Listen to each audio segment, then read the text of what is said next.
Welcome back to the new adventures of the monad. We left the last presentation with the ancient Greeks having established themselves along the eastern shores of the Mediterranean, as well as migrating around the shoreline and inhabiting islands such as Crete. What they did not realize was that their fate was linked to the final death throes of the last major population center of the fourth root race, Poseidonus. In 9564 BCE, Poseidonus was engulfed in a cataclysm that created a terrible tidal wave.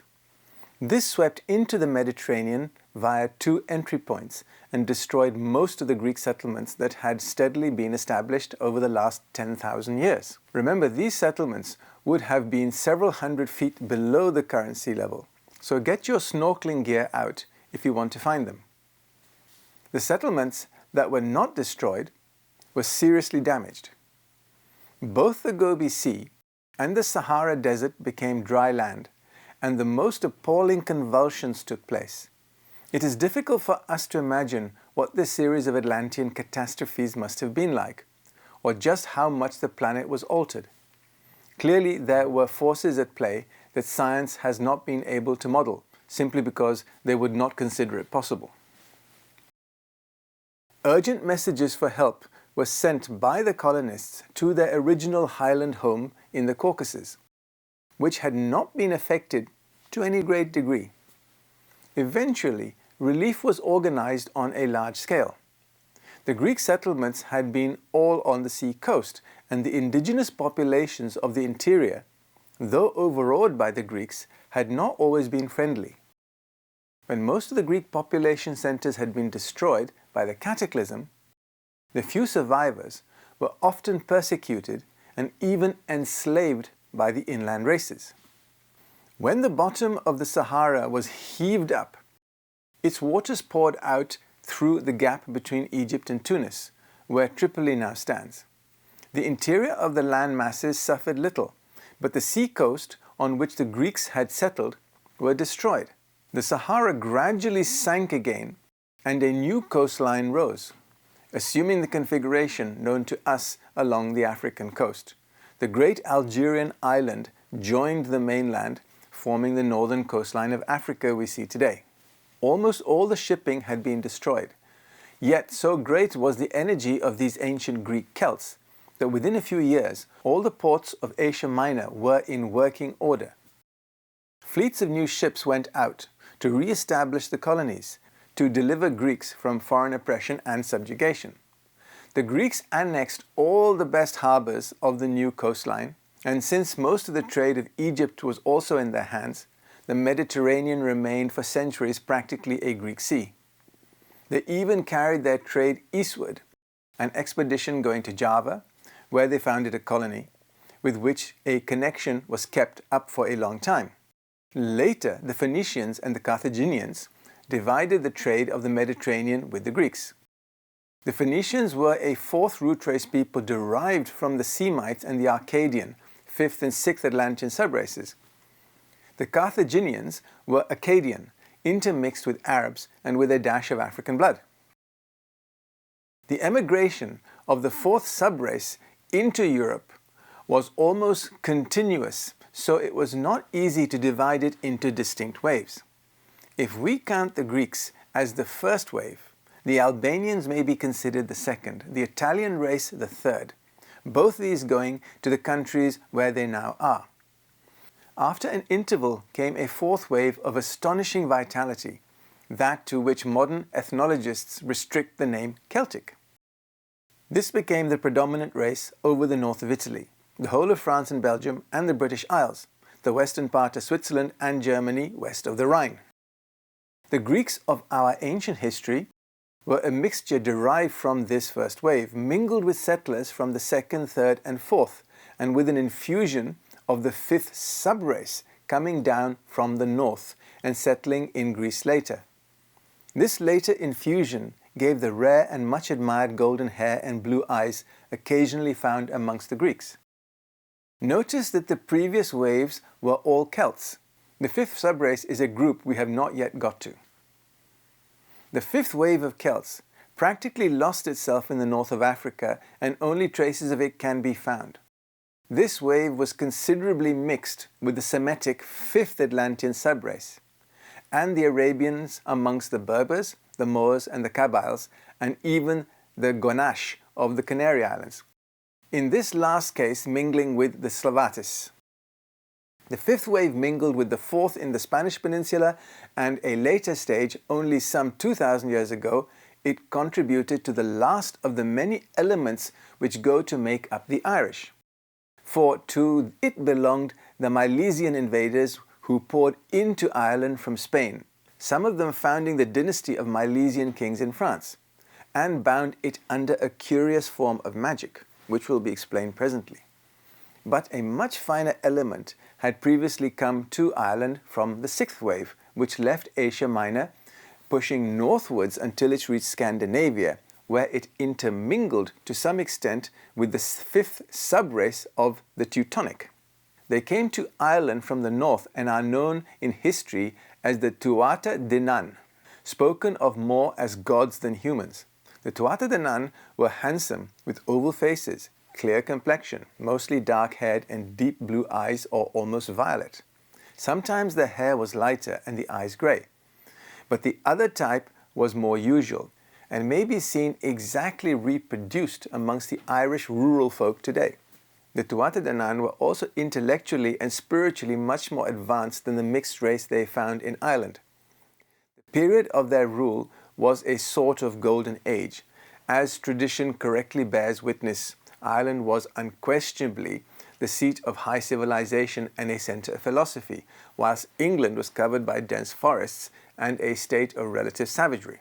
The Milesians from Spain, who overcame the Tuatha De Nan, were a far more inferior race, though they had the rude physical strength of youth and much knowledge of lower magic. They were bullet-headed, rugged, and often positively ugly, with a light or vividly red hair, the type which may still be seen among the country folk of southern Ireland almost in its original purity. There is a racial difference in type between the stolid, matter-of-fact Anglo-Saxon and the imaginative and poetical Irish person. Historically, the average English peasant lived almost entirely on the physical plane. The average Irish peasant of the south and west lived more on the emotional plane. Their thoughts were usually far away, occupied with legends of the past or with stories of saints, angels, and fairies. Arthur Powell made an interesting observation that was relevant to most of Ireland's modern history, and by modern I mean the last 5,000 years. This applied until the start of the new millennium. He said, quite apart from vexed questions of politics, there was another cause of the poverty and general lack of prosperity of the Irish. The Milesians cast a spell upon the race, subjecting it to a glamour of a great illusion. Their priests covered the country with a network of strongly magnetized centers, which even now radiate a strong influence. Crowds of nature spirits of a certain type are still irresistibly attracted to these centers and permeated by their influence, and unconsciously becomes its ministers, spreading it over the country wherever they go. The spell was twofold: the curse of disunion and lethargy, that they should never be able effectively to combine, but always quarrel among themselves, and that they should apathetically submit to the domination of whoever wielded or inherited the magnetic power. Consciously or unconsciously, the Roman Catholic Church has come into this heritage and profits from what remains of that ancient spell, so that her rule is unquestioned through all the districts concerned. On the whole, the fourth subrace had brown or black hair and eyes. They had round heads and were usually not tall. Their character showed clearly the results of the Manu's efforts thousands of years before, for they were imaginative, eloquent, poetical, musical, capable of enthusiastic devotion to a leader, and splendidly brave, though liable to quick depression in the case of failure. Powell pointed out that the Irish seemed to lack what we call business qualities, and they had scant regard for truth. A prejudiced view from an Englishman But if you think of a people who live in their emotions, then what is truth to them but a subjective fantasy? After the catastrophe of 9564 BCE, some of the old Greeks settled in Hellas and occupied the country. The first city on the site of modern Athens was built in 8000 BCE. Athens of our modern history was begun about 1000 BCE, the Parthenon being built in 480 BCE. In the Celtic subrace, the Bodhisattva, the Lord Buddha, came to people as Orpheus, the founder of the Orphic mysteries, from which the later mysteries of Greece were derived. He came about 7000 BCE, living chiefly in the forests, where he gathered his disciples around him. He came as a singer, loving the life of nature, averse to cities and to the crowded haunts of humanity. Orpheus taught by song, by music of voice and instrument, carrying a 5-stringed instrument, probably the origins of Apollo's lyre, and using a pentatonic scale. By sound he worked upon the emotional and mental bodies of his disciples, purifying and expanding them. By sound he drew the subtle bodies away from the physical and set them free in the higher worlds.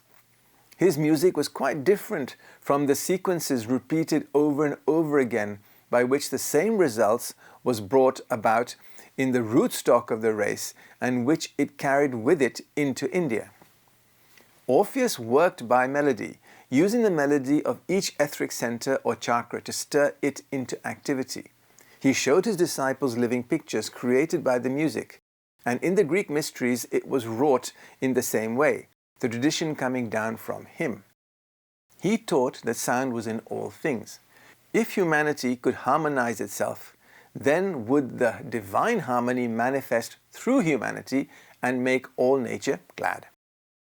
Traditions of Orpheus spread far and wide. He became the god of the sun, Phoebus Apollo, and in the north, Balder the Beautiful.